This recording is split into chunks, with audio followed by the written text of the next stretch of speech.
Welcome to this episode of Blended, Blessed, and Always a Mess. I'm Aric. And I'm Angie. We are married with a ton of kids. We have 6 kids total. He has 3 and I have 3. My name's Hallie and I love riding horses. I'm Lexi and I love agriculture. My name's Carter and I love eating. My name's Chase and I love lifting weights. My name's Summer and I love spending my parents' money. I'm Dane and I love baseball. Our show is about our blended, blessed, and always a mess life. And our hope is if you find yourself in the same situation we are in, that by sharing our story, all the fun and all the mess, the challenges we are experiencing, it will give you some inspirations, laughs, and community, knowing you are not alone in this mess. We appreciate you spending time with us. Let's dive in. Welcome to this week's episode of Blended, Blessed, and Always a Mess, where it's been another emotional roller coaster of a week, starting with last Sunday with Hallie's celebration of life. Birthday, she would have turned 21 on Tuesday, and it was some beautiful things happened this week.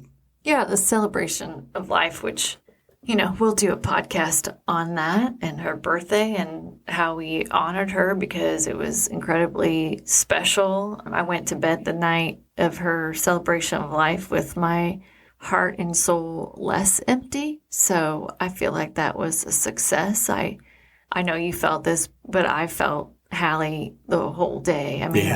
Leading up to the celebration of life, I was just super anxious, worried, stressed, like, God, help me. I sat in our bedroom. We have big windows in our bedroom. The sun was shining in, and I just prayed hard to give me the strength.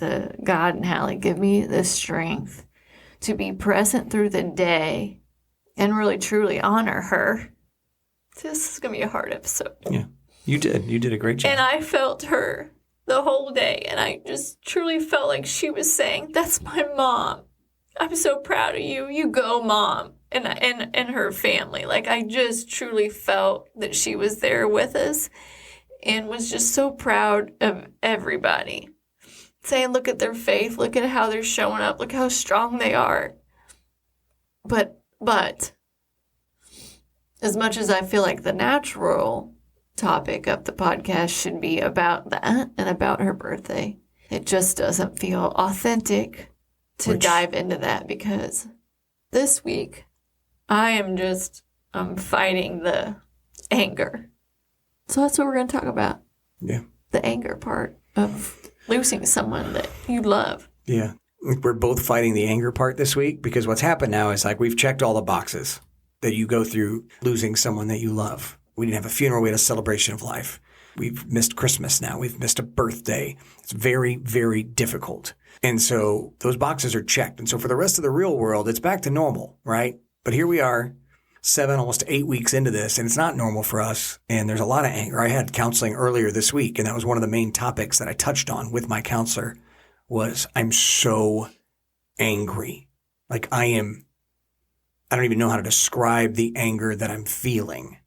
And he talked about it's okay to be angry, but it's got to be righteous anger. Like you can't be stupid with your anger and do dumb things with your anger. And I honestly don't know. I don't know that I'm doing any of it right, but I know that, like you, this is an angry week. Yeah, like you, I've also talked about that too in my sessions and I think for me, I don't like to feel angry. Like I'm angry that I even feel angry. Yeah. And it just doesn't feel natural to me because I'm just not wired that way. You're not an angry person. And one of the things that we talked about in that session was it's okay. It's okay to be angry. Like you should be angry. And that God is angry. Like he gets angry. Like he had all the same emotions. So there's a little validation of like, okay, you have to like process those emotions. And anger is an emotion that you're going to experience. It's part of the grief cycle. It's part of the process. But if I'm being honest with myself, I would much rather feel grief, feel sadness, feel anxiety, feel stress than to feel angry. Yeah. I don't like it. Because you don't know what to do with it. It's scary. Yeah. It makes my freaking skin crawl. So I agree. It is critical how you process it and that it has to be controlled. It's not about like get even. That's the hard part. It's about how do we get better? Like how do we process the anger and rise above, right? But like that doesn't mean you get to skip that step, which is what I don't like. That you don't get to skip the step of being angry. Yeah, because the problem is like anger, that's the one that wants to take you over. I mean, sadness you can go into a hole of depression, but anger wants to take you over and make you go for the revenge. The revenge is the bad kind of anger. Because for me, that's exactly what I wanted. As a man who wants to protect his family, I want revenge. Can't have it. Can't even think about having it because it only ends poorly. For me, for our family, it just doesn't work. So you have to process it into the righteous anger, as they say, which I don't even know what that means. It's like we keep trying to figure out what is righteous anger. And it's like being angry and praying through it, but we're definitely not there yet. And we're trying to figure it out as we go. So what are some things that you're really struggling with this week? Well, I mean, what I think about that makes me angry is that I'm angry we're all here. I'm angry that we all have to face this. I'm angry that all my friends and family had to form a little committee and figure out what's a celebration of life look like. I'm angry that we had to go figure out what an urn looks like for Hallie, and that I asked my friends to go search on Etsy and Amazon to see if they could find something because I didn't want to search on that. Yeah. I'm angry that I have to figure out what do you do with ashes, right?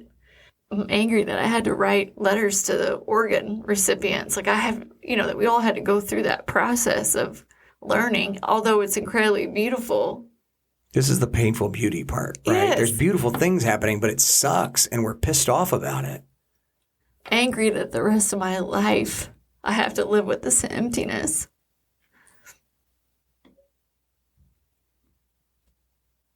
I'm sorry.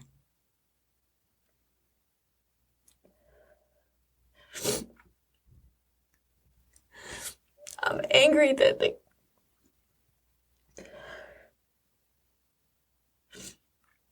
that our kids don't even know what they lost, because especially the twins, because like to me, you don't actually, your siblings are great when you're young, but you don't actually realize how important they are to you until you're older. And then you don't rely on your mom and dad so much. Yeah. And then you have this whole network of people. And Hallie was a leader of that. Yeah. They don't even know what they lost.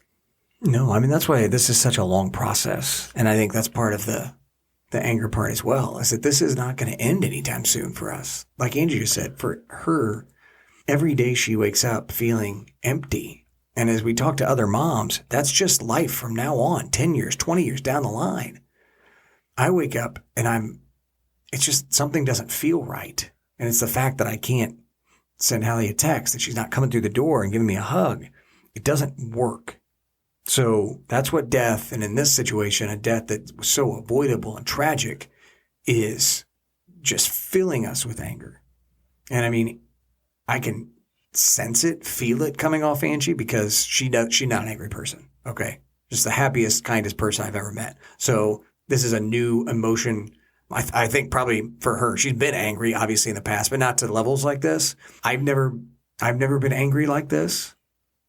And I don't know. I mean, the kids don't talk about the anger, so I don't know where they're at. They may not even have hit that phase of grief. I don't know. But it is difficult.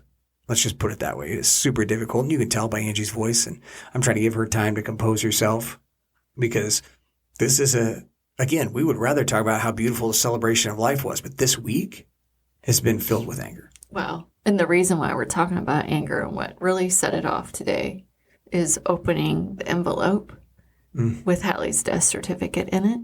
These kids don't even know what a death certificate is. I've never had any experience with a death certificate, so I'm not prepared when I open it up. Right. to look at it, and it has the manner of death, and you read the word homicide. I mean, I don't even know what I thought it was going to say. Yeah, I hadn't even thought about what it was going to say. Think about it, and it's like, oh my God, like that word has so much pain and anger in that specific word.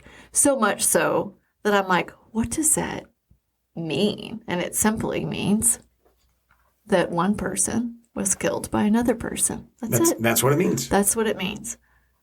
But you want to talk about wanting to freaking puke. Makes my skin crawl to see the words on her death certificate to say that. And it's just like, oh my gosh. And I think what I'm most angry about is the thief, right? Like, and you could insert whatever you want to on the thief. But when I think of thief, I just think of everything that was stolen from us. I mean, Hallie was stolen from this army of people that loved her. And I mean, they showed up in army on Sunday. Everyone keeps talking. There had to be 500-600 people at her celebration of life. The entire place was full. Her college graduation is stolen. Yeah. Her big dreams that she had and that we also, you looked forward to seeing her live out. Her being the big sister to her family for the rest of their lives.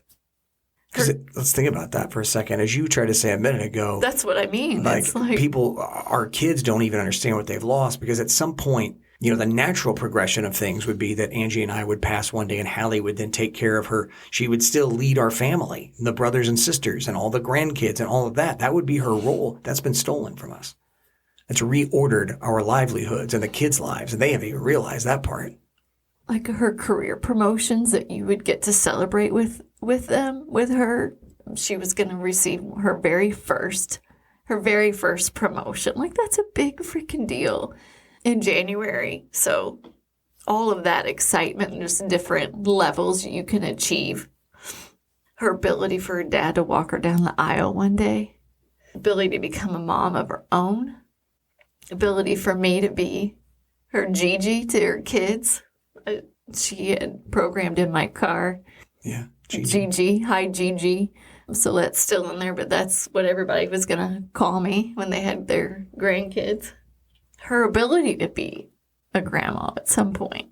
I mean, all these like milestones that you dream of for your child. Our joy was stolen from us. Like, it's just going to be. Not just her joy. Our joy has been stolen. Our whole family's joy. Yeah. That's what I mean. Like, our joy has been stolen from us, and it's incredibly difficult to navigate that and find that back. You just feel like your breath is just knocked out of you all the time. And even right now, I mean, we're in the early stages of it, but right now you find little slivers, and then, man, you just go right back to the harsh reality. Yeah, there's so many times it's like you feel like maybe we're having a little fun, but then there's that dark cloud that's just right there and coming right back. And like that makes me angry. That sucks. It's like our holidays, I mean, our Christmas forever will be the green stocking with the letter H on it. Yeah. I mean, we'll never forget Hallie. Like, we're always going to keep her memory alive, but forever stolen from us. All of the future time with her, gone, stolen. Her ability to have the horses that she dreamed of, the horse barn that she dreamed of, that we had no doubt was going to be bigger than her house. That's the way she wanted to live. Just our future family vacations with the entire crew. We talked often about, you and I would take the grandkids on vacation with us. I mean, that was all part of, conversations we had with Hallie. Her role as a best friend to other people. Which we are learning more and more on a daily basis. She was to so many. This isn't part of the topic that we've written out, but she's showing up in so many people's dreams to let them know she's still there for them. And that is That's Hallie. Authentic and showing up for people, which is what she did. She showed up for those who needed her most. And what that has done, though, is it's stolen her ability to do that here on earth for people that needed a friend like Hallie, and she would show up. That's been stolen. And then Levi, her godson, she was so excited to be a godparent, and he just turned 2. He's not even going to know her. Yeah. I mean, we're going to make sure he knows of her, but that was also stolen from us, from Levi, from my everybody. brother, or from my sister and brother-in-law, getting that experience with her. And that's why my sister said so many times they knew Hallie was the perfect choice for Levi to be the godmother. And she loved that role. I mean, she took that like everything she did, she took it very seriously. Just like we've talked about her mentoring the young girl several weeks ago. She took the role of being a godmother very seriously, to the point where she'd already bought his Christmas present before Thanksgiving. So we were able to give Levi one last gift from her on Christmas Eve. For his baptism, she bought him a 5th of whiskey. Wasn't that his baptism? I think so. To drink together on his 21st birthday. Yeah. Stolen. Her ability to be an aunt for all the future nieces and nephews that the rest of the crew would have. She would have been amazing at that. Ugh. Stolen from her cousins, from her grandparents that she loved so much.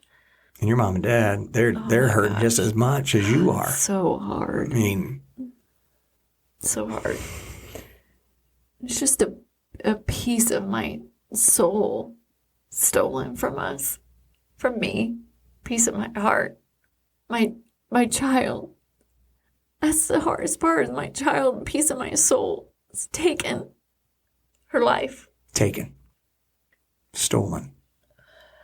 But I feel all the anger. I feel all the emotion. But then I hear Hallie. And she's like, Mom, I can just hear, you got to live your life. Keep going. Do your thing. I'm okay. And that's what's not taken from us, is Hallie's light will never be blown out. And we have the ability to keep that light shining. And you can make damn sure that that's what Hallie Elizabeth is going to be remembered for, and what we're going to do collectively as her family.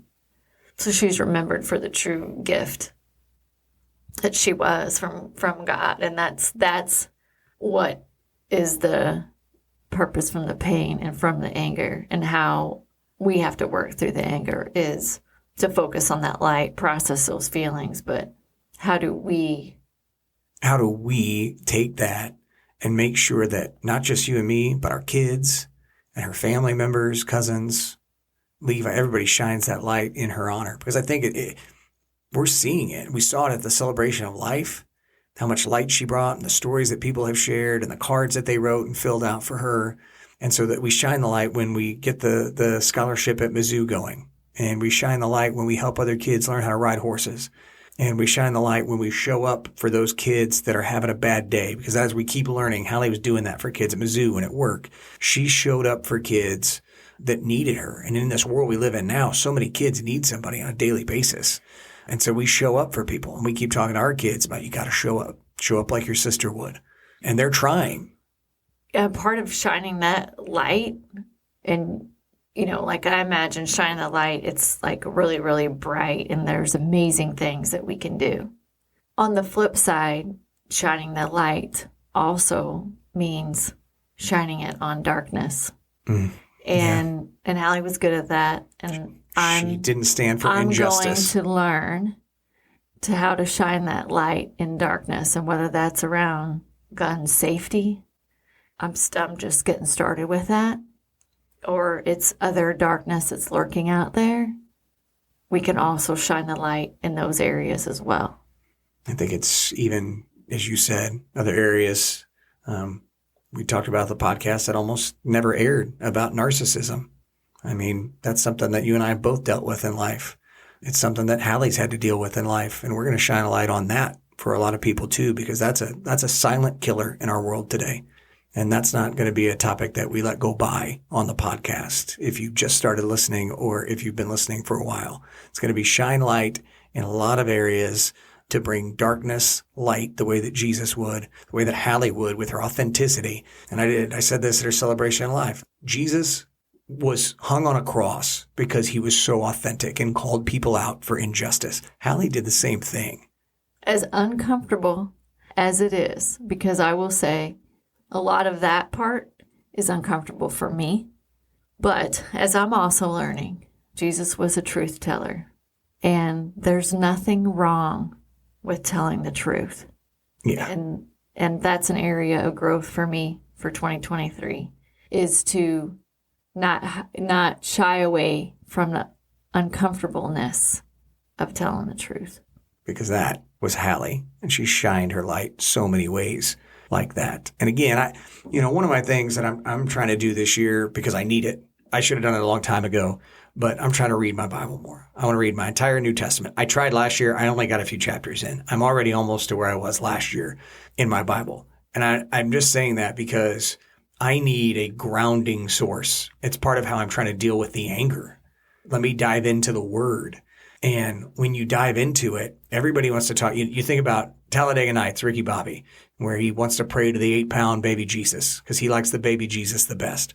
Well, a lot of people like the Jesus that you see in the pictures with children around him. And that Jesus is real. He was very kind and loving. I mean, Jesus loves us now.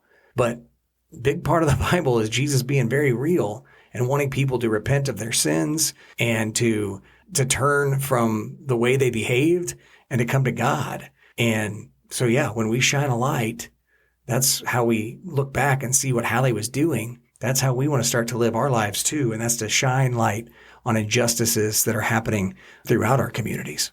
Yeah, I think that's a great point that you mentioned on you focusing on reading the Bible, just being fully transparent. Like, I was not a big prayer person a year ago. Maybe even, I prayed a year ago was when I really started having a lot of anxiety around just life situations, right?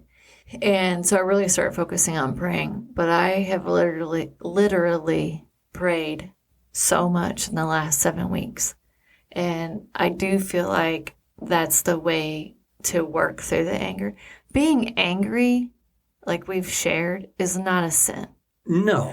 God got angry. You can't get through life without having things happen to you that make you angry.